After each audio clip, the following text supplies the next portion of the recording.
दीवार आ गई देखो नीचे को।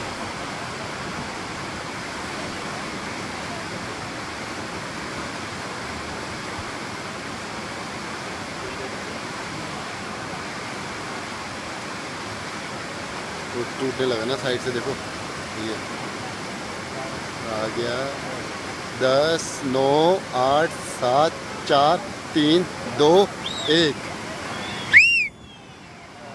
सरिया भी गया और पूरा मकान, पूरा लेंटर समेत। लो जी, ब्यास नदी के अंदर समाते हुए सब कुछ गायब, रह गया सिर्फ निशान। गायब। अब लास्ट नंबर इसका, वाइट वाले मकान का। अब इसे खाएगा पानी।